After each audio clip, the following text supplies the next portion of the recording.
Le materne paritarie avanzano dalla Regione 95 milioni di euro di contributi, lo ha detto ieri sera Alessandra Moretti, candidata del centro-sinistra alla presidenza della Regione Veneto, in occasione del convegno Scuola dell'infanzia paritaria Quale futuro per i bambini che si è tenuto in municipio a Tombolo.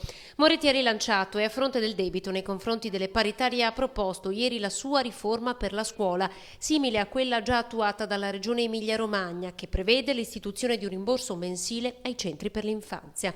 Serve un coinvolgimento dei comuni e degli enti che gestiscono le scuole paritarie al fine di definire obiettivi condivisi anche a livello regionale.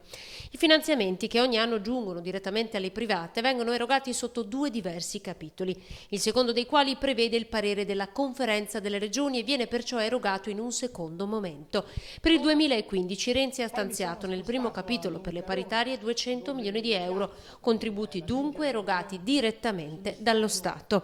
Moretti ha illustrato anche la buona scuola del governo, che prevede per la frequenza negli istituti paritari la possibilità di detrarre la spesa al 19% dell'IRPEF fino a un massimo annuo di 400 euro per alunno.